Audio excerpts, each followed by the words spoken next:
Hello friends and good evening. So today we are here with another session of interview preparation. So this is a continuation from yesterday. So we had covered machine learning, then types of machine learning. We had seen supervised, unsupervised. In unsupervised we saw clustering. Okay, so now let's move forward with that. So we had seen till clustering. So let's take the first question for today.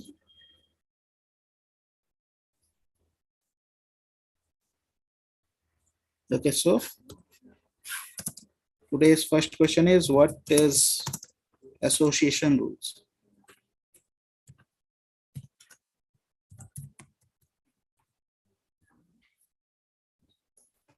Yes, friends, you can go ahead and just type in the chat your answers.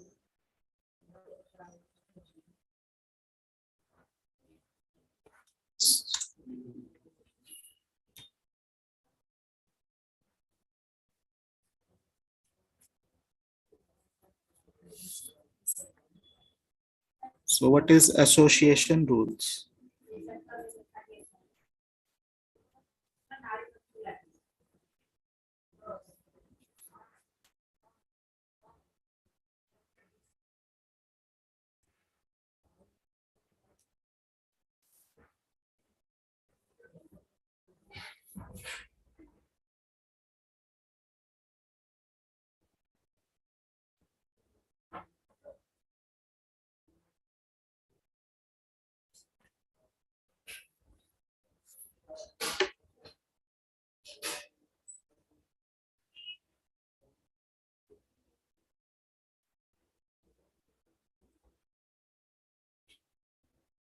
Adhiraj, correct.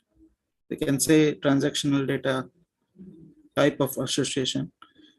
Yeah, so basically association rules allow us to establish associations amongst data objects inside a large database, we can say. And this is an unsupervised technique which is used to discover interesting relationship between variables in large data sets. So for example, when a person is going to buy bread, so he may also buy milk. So there is a relationship between bread and milk.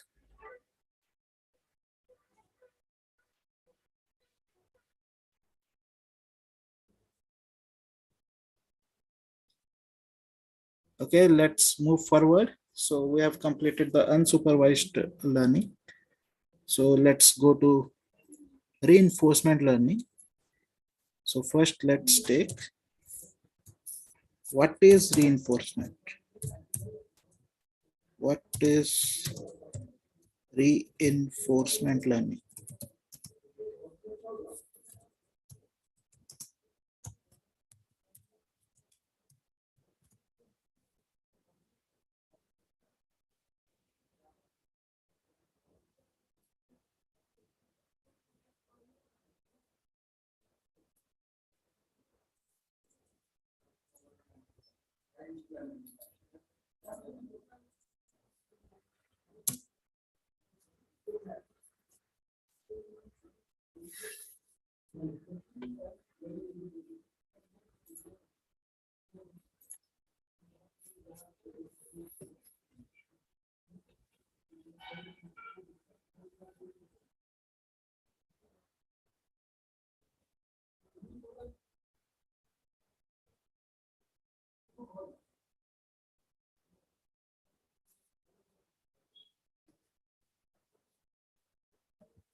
Yeah, Dheeraj, JM is an example of reinforcement. Yeah, so in this we have a agent which is just put in an environment, and whenever it does a positive thing, it gets a reward, and whenever it doesn't do a positive thing, it does not get anything. So with that, we can reinforce the agent to learn to do positive things and to avoid doing negative things.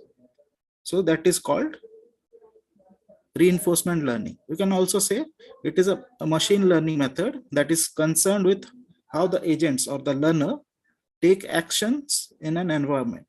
So let's understand this. Yeah, let's understand this with an example. So suppose we have a cat. Okay, so cat doesn't understand English, so we cannot tell him directly what to do. So instead, we just emulate a situation in which we try to make the cat do something, and whenever he does something in our desired way, we give them a treat. Otherwise, if it doesn't do our desired outcome, so we don't give him anything. So we don't give the cat anything. So the cat learns that if he does certain things, he or she will get a treat. So the cat does those things which reward the cat. So similar way, our learners also learn the same way.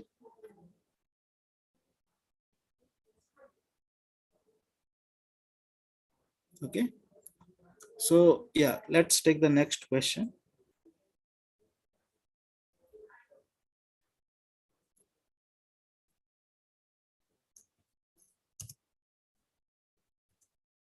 What are the types of reinforcement learning?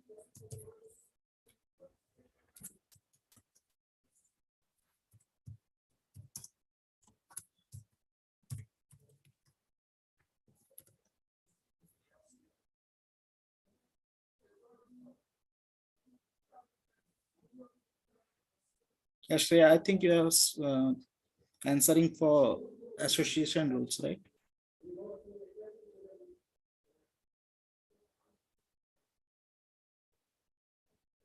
Okay, what are the types of reinforcement learning?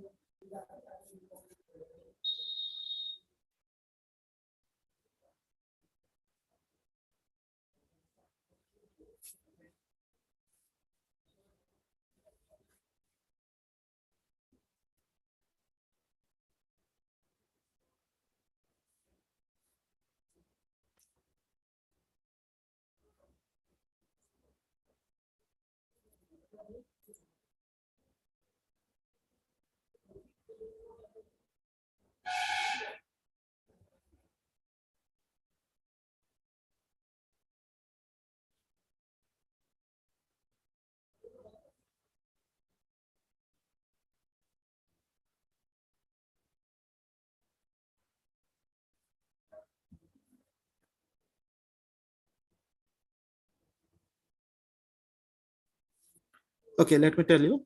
So the types of reinforcement learning.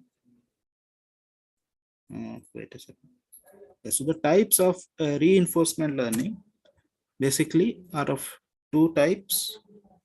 So there is a positive reinforcement learning, positive, and there is a negative. Sorry, negative. In positive, yeah. So in positive reinforcement learning, reward is given anytime an agent does means the desired thing. So they are given a reward. But in negative reinforcement learning, we have punishment system.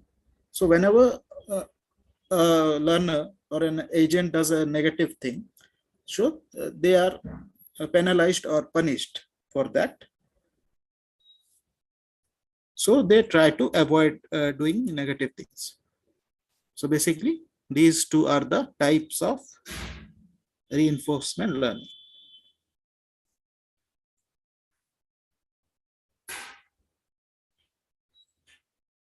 Okay, let's take the next one.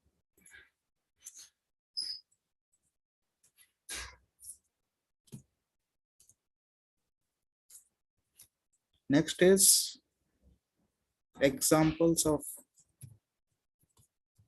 reinforcement learning.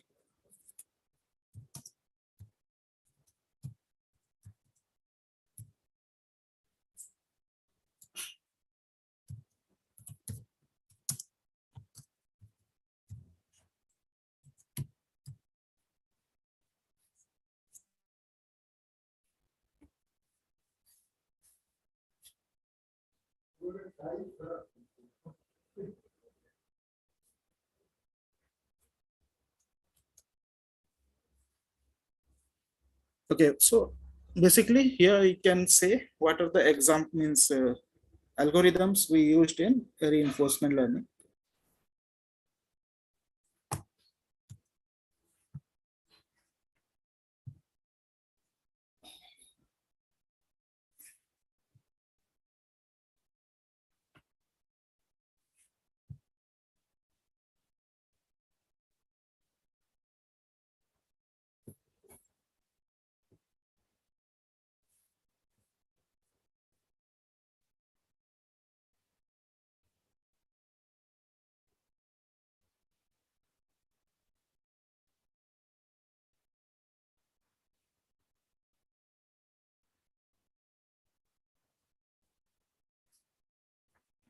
Okay, let's go through this quickly. So we have basically two major uh, models used in reinforcement learning.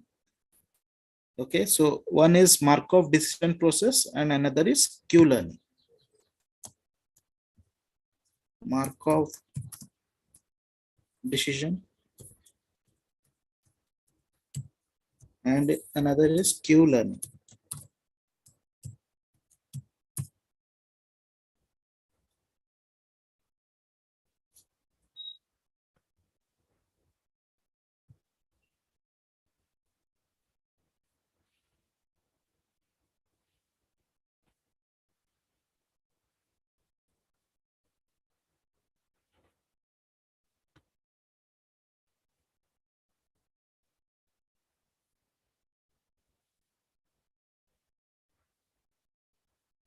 Okay, friends, so let's take the next one. So here, a difference between supervised and reinforcement.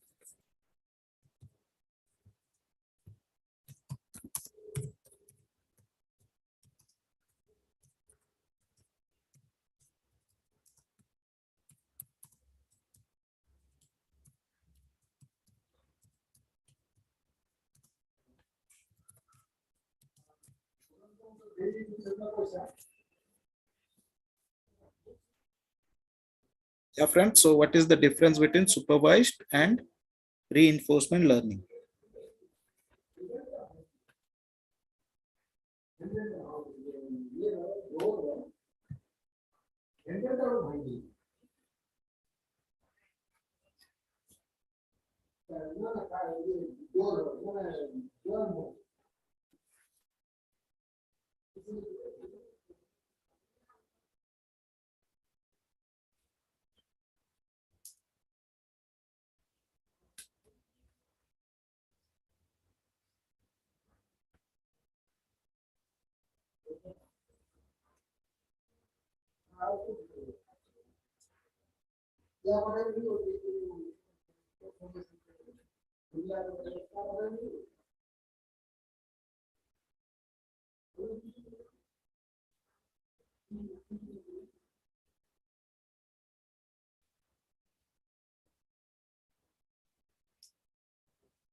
Okay, friends, so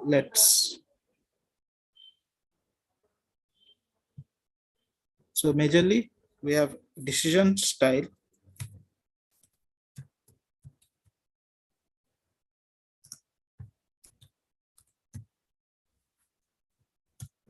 For decision style, in case of reinforcement learning, decisions are taken sequentially. So whenever a goal is attained, so the agent just moves towards the next goal. So decisions here are made sequentially, but in supervised learning, a decision is made at the beginning. after means going through the data set, we have already made a decision. So what we have to do?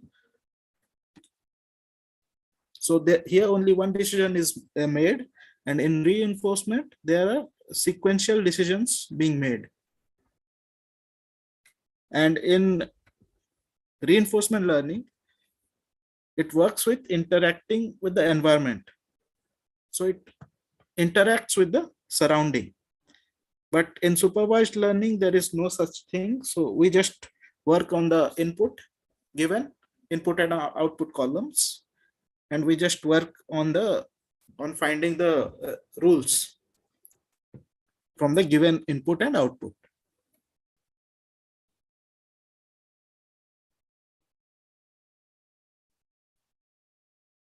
Yeah, and then we have examples for AI. We can say game situations like chess AI, we can say. And for supervised, we can say object recognition.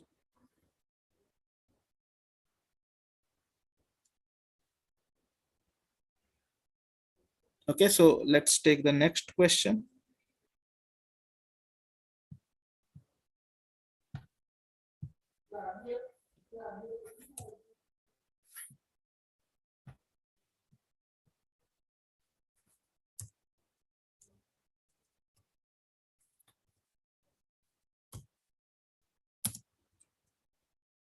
What are the applications? What are the applications of reinforcement learning?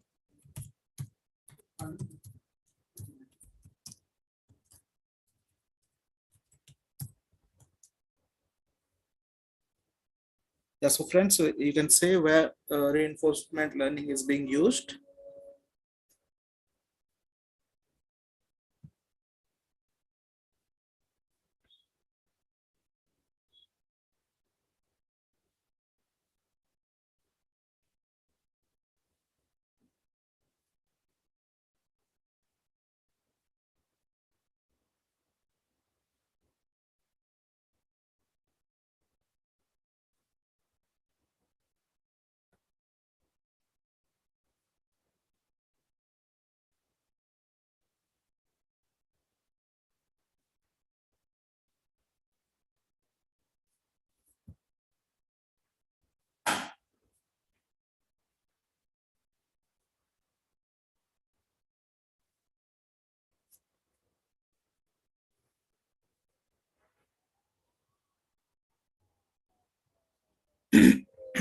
Yeah, friends, so let's take the answers here. So we have here applications for reinforcement learning. In this, we have for industry automations. So we have robotics used in industrial automation.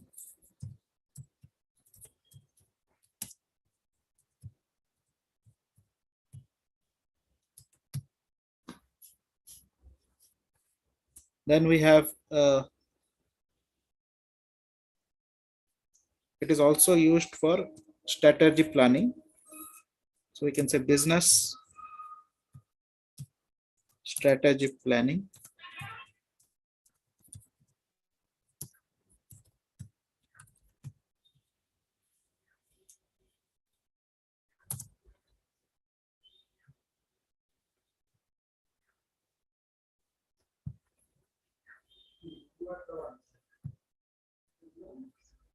We also have we also use this in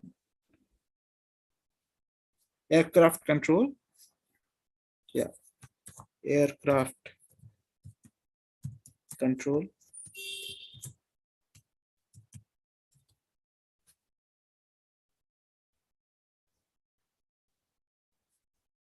Also used in game designing.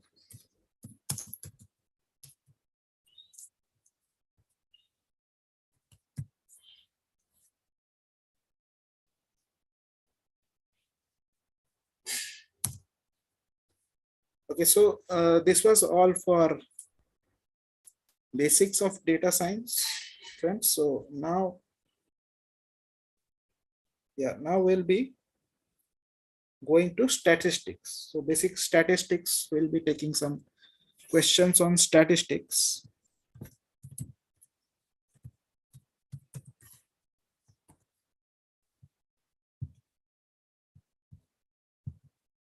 Okay, so let's start with that.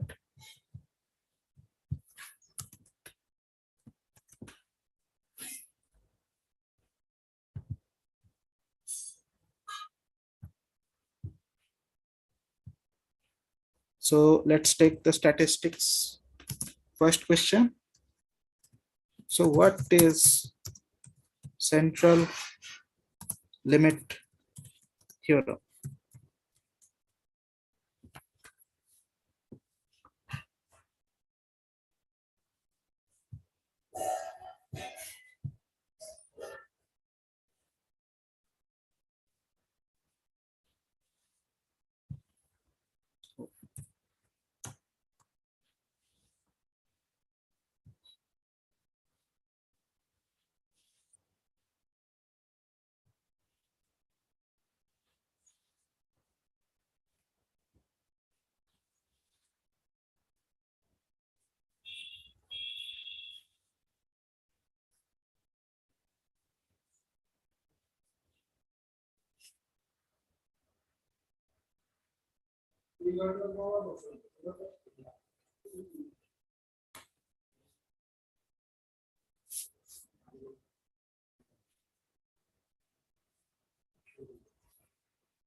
Yeah, Vivek, mean.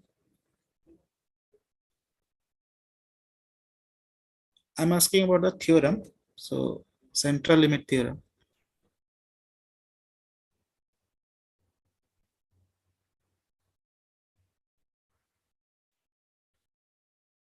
Okay, so this is the main theorem which forms the basis of data science statistics. So we can say it is the cornerstone for data science statistics. Yeah, so it states that the distribution of a sample, so sample must be large enough. So more than 30 is considered large enough. So distribution of a sample will always have a mean normal distribution.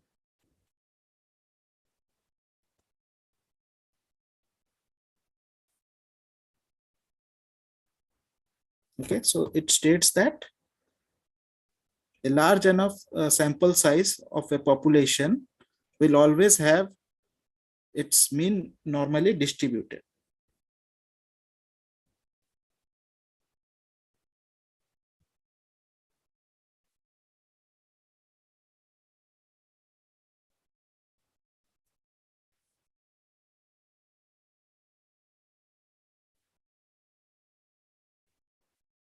Okay. Yeah, so it is widely used in calculation for confidence intervals also, and also used for hypothesis testing. Yeah, so yeah, let's take the next question here.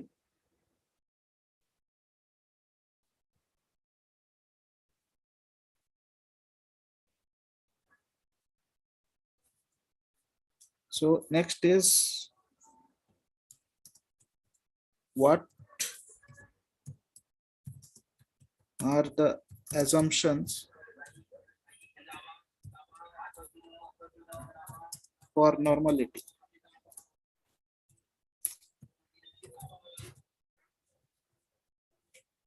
So what are the assumptions for normality?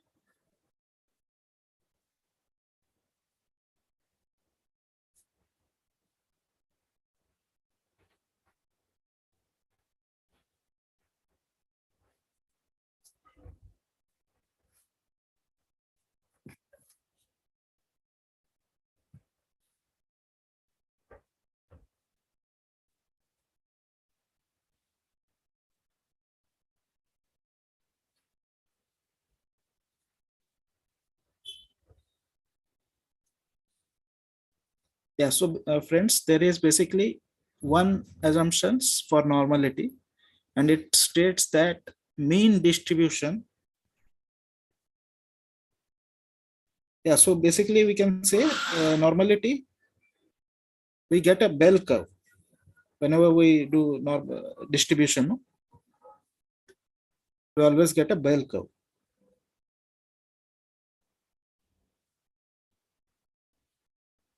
Okay, Saina?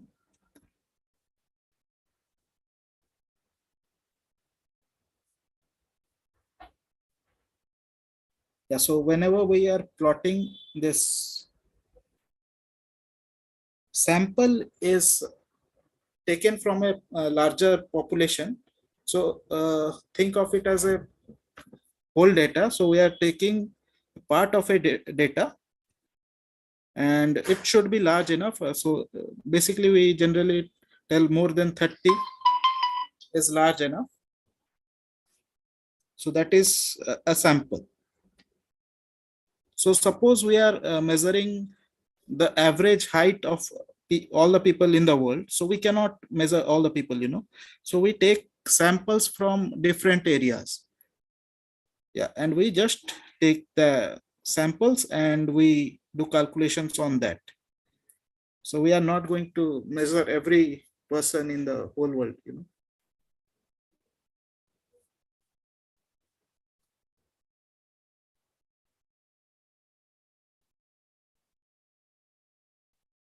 Yeah, that is for random variable, Saina, correct? So assumptions for normality is the mean distribution. Basically, this mean distribution of a sample is always normal. So that this is the basic assumptions we take while measuring normality.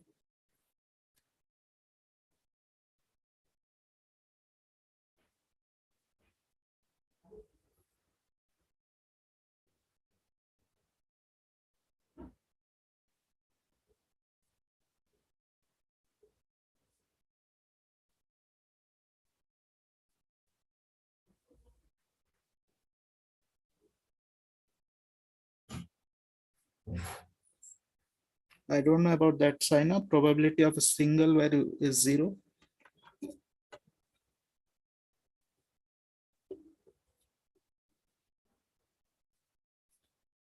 Okay, so basically the assumption for normality is the mean distribution across the samples. Okay, so the mean distribution across the samples is always normal. So that is the assumption we take while measuring normality.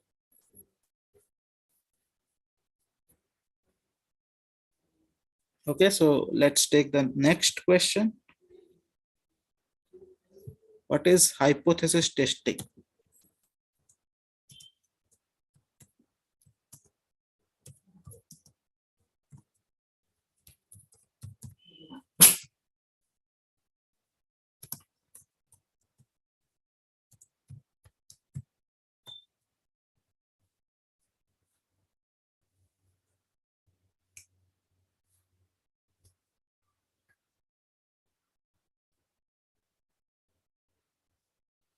Friends, so what is hypothesis testing?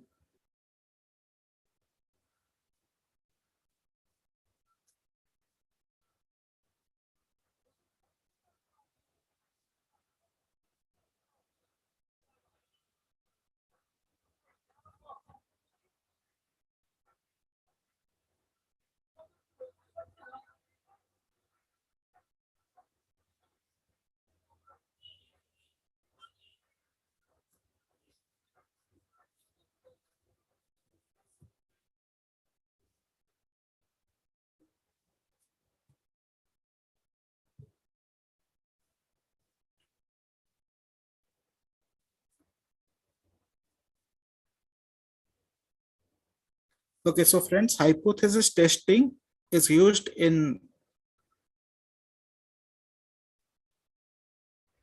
yeah, yes, I know we can say that. Yeah, so it is used to see if a certain experiment yields a meaningful result or not.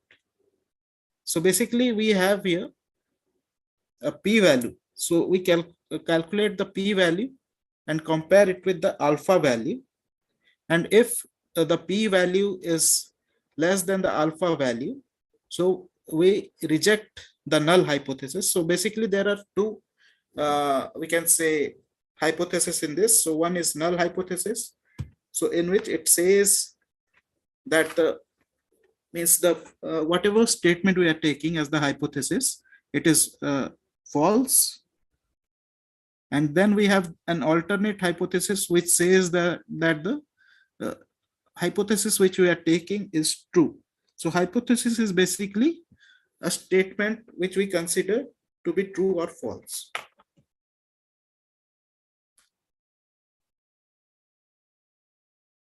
Yeah, Saina, you're correct.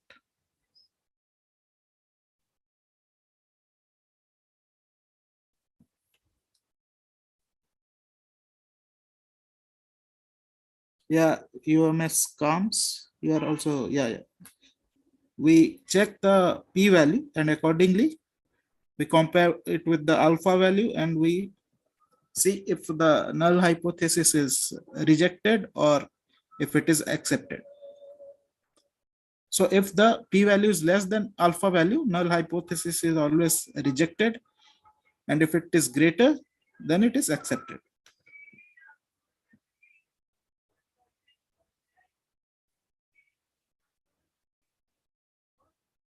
Okay, so let's take the next one.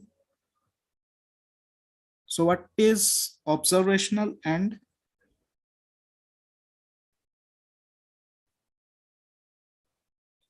what is observational and experimental data?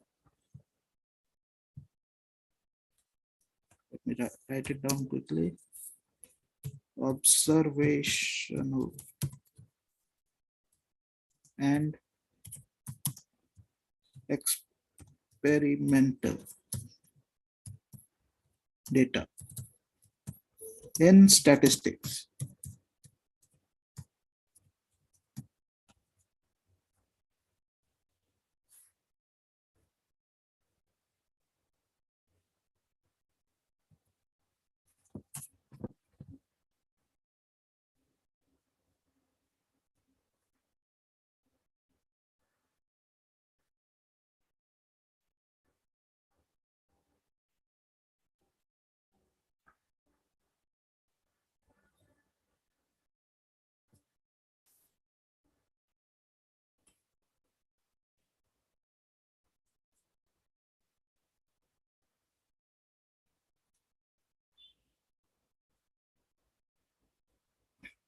Yeah, friends. So what are observational data and what are experimental data in statistics?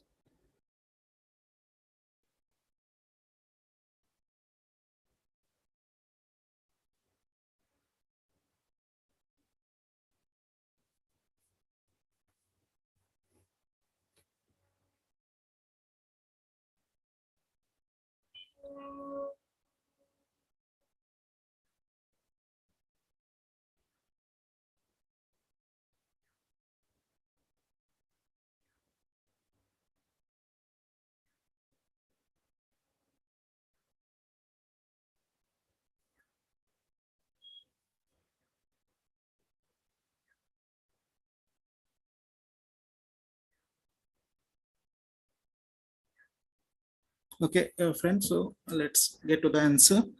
So observational data are those data which are derived by observing certain variables. Yeah, so we just look at the variables over time and we determine the correlation between them.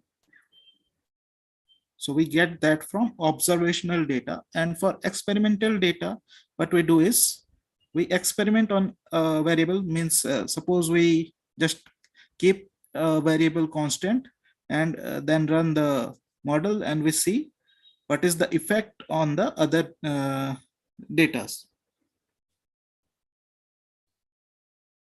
Okay. So observational data, we just observe the data and find, and if any correlation is present in between the variables, And in experimental data, we just keep a variable fixed and just look at the effect of this on other data, other variables, we can say. Okay, so next is an easy one. What is an outlier?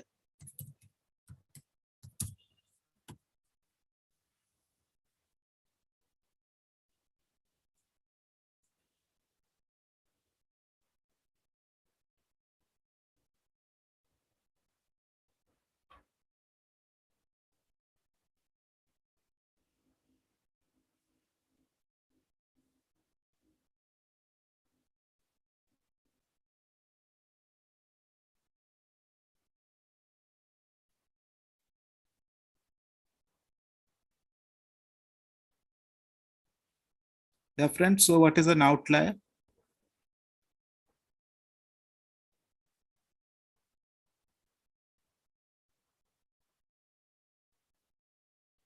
Yeah, Shaina, correct. Extreme values. Okay, so outliers can be defined as the data points within a data set which varies largely in comparison to other data points. Okay.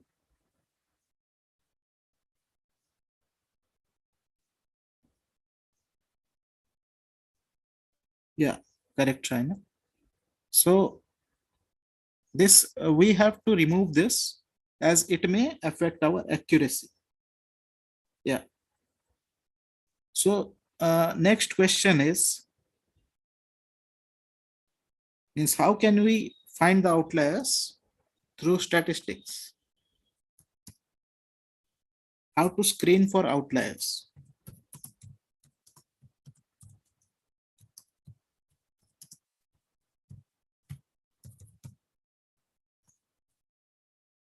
So how to screen for outliers using statistics?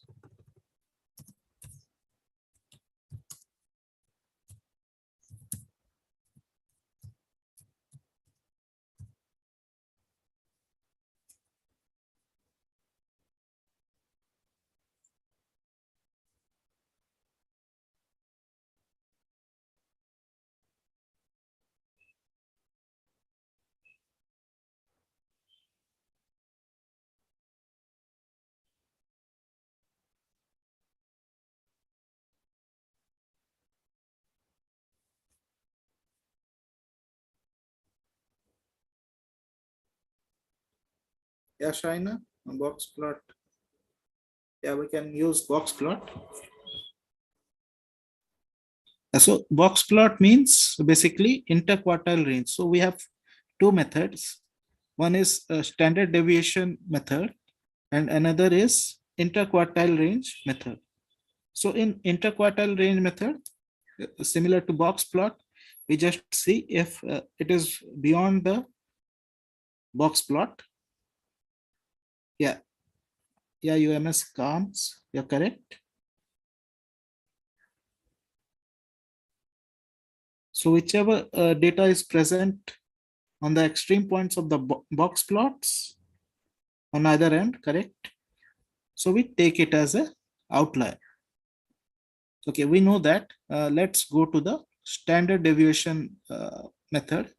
So for standard deviation method, we have a Z score, Z score, we can say. Yeah, so we calculate this Z score. So Z score is nothing but the data point minus the mean by standard deviation. Okay, let me write the formula. So Z score is equals to, suppose the data point is X minus mean divided by, yeah,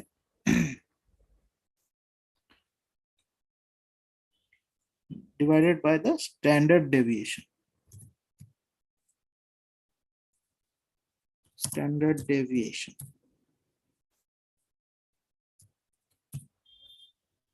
Okay, mean we know. So sum of all the points, data points by total number of data points. And standard deviation we can write here.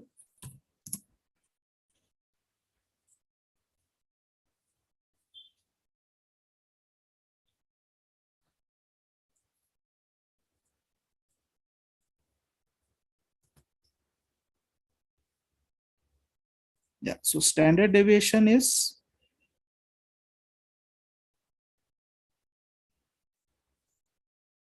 now let me give you the formula for it. Square root of square root of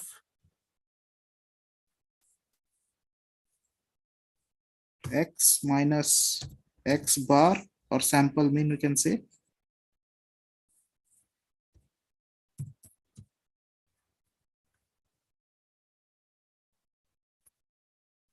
so whole square of this one.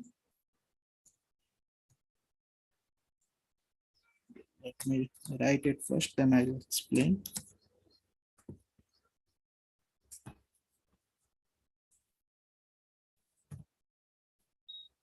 Divided by number of samples for population and n minus 1 for sample, and square root of this. So x minus x bar whole square by n whole square root is standard deviation.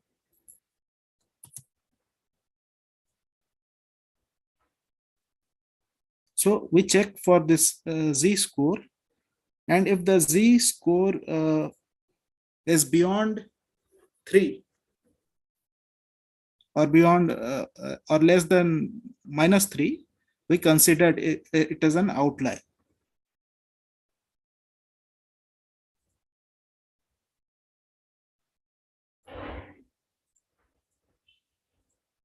So main point is z score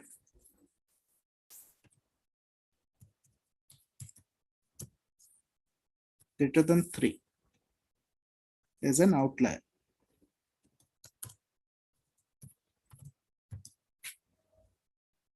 Okay.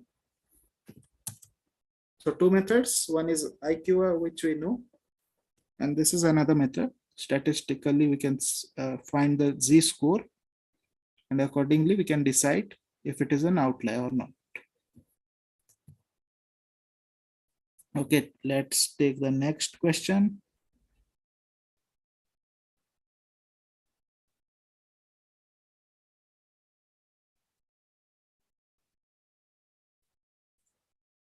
Okay, so next question is,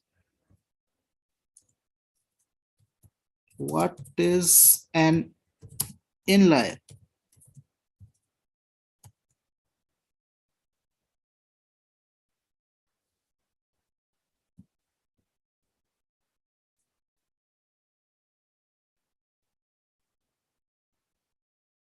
So we have something called inlier also.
Okay, friends. So inlier is also a data point which lies within the uh, data set. So it lies within the IQR, but it is an error, and it is usually very hard to remove. It is an error which just If we remove it, it will improve our accuracy. So it is unlike like outliers, which are easy to remove. Inlier is very hard to find and remove. Yeah, so basically inlier is an error which lies within the range of the IQ, and it is very hard to remove. And removing this, we can get higher model accuracy. Okay. So next question.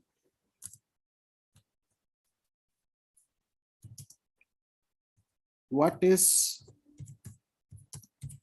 6 sigma?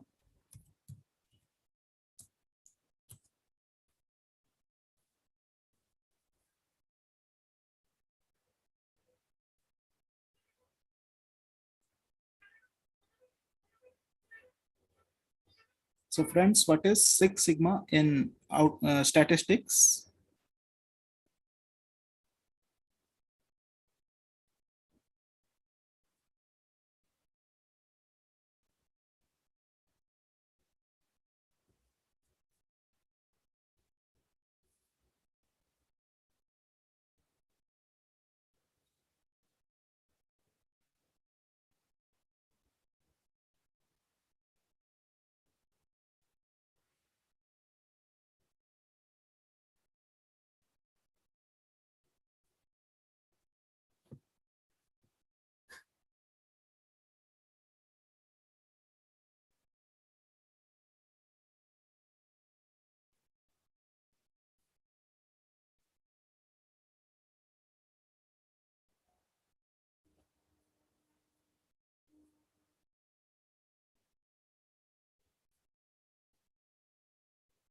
Okay, friends.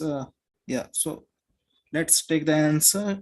So 6 sigma in 6 sigma in statistics is a quality control method basically to produce an error-free, or we can say defect-free data set. So standard deviation is known as a sigma. So the more standard deviation is there, it is less likely to perform or process the model with accuracy and cause a defect. Okay, so if a process outcome is 99.9966% error free, it is considered to be 6 sigma. So 0.00044% is the error. Okay, so yeah, so this is a quality control method basically, which is adopted by many companies to give a error free, or you can say defect free product. Okay.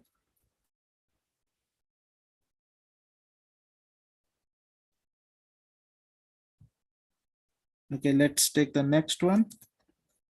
So what is KPI? KPI.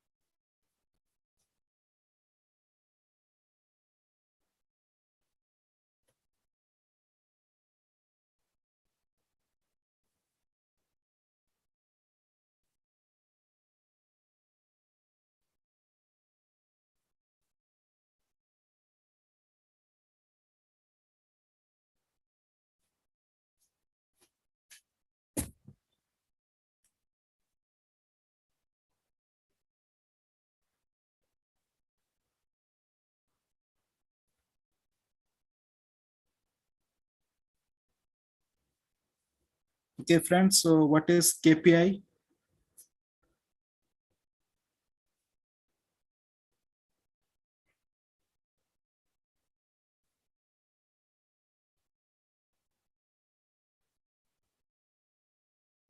Yeah, Vivek, correct. So KPI stands for key performance indicator. So it can be defined as a quantifiable measure to understand whether the goal is being achieved or not. Okay. So it is, we can say this metric, is whichever is the KPI, is a reliable metric to measure the performance of an individual or an organization with respect to the objectives. Okay, so we can take example of an KPI in an organization. It can be like expense ratio. So how much the company is expending versus how much it is means gaining. You can say expense ratio. Okay, so let's go to the next question.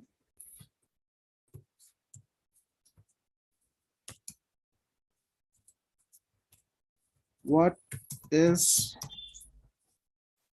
Pareto principle?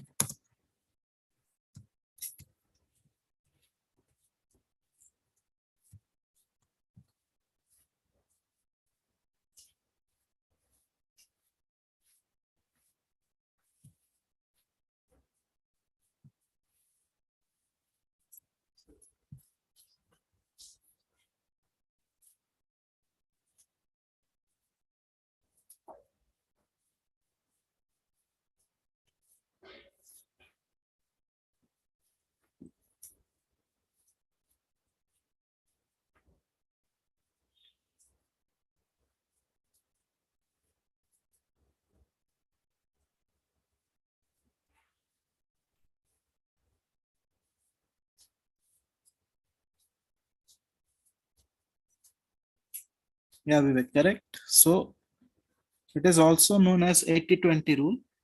So it states that 80% of the effects or results in an experiment can be obtained from 20% of the causes. Okay.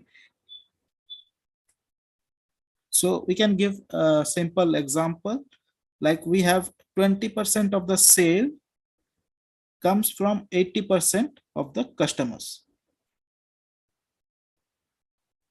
Okay.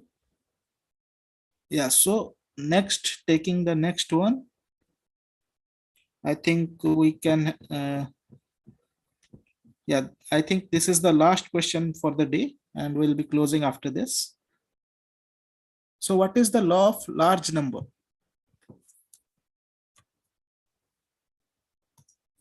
What is the law of large number? What is the law of large number in statistics?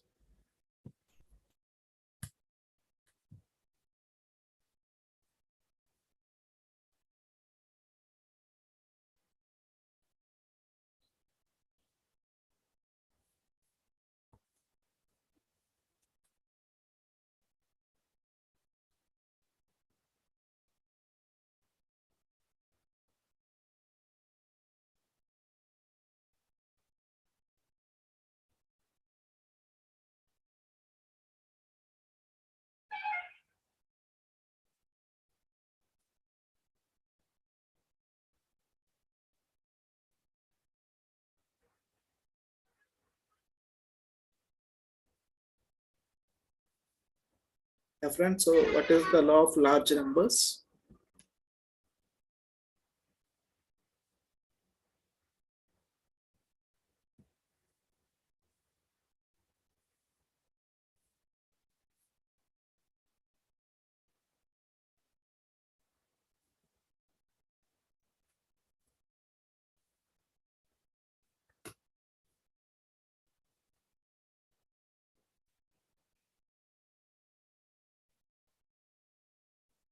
Okay, let me tell you the answer.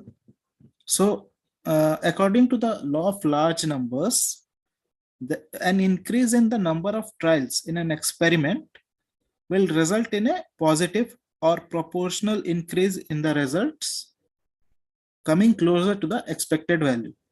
So suppose we are doing an experiment.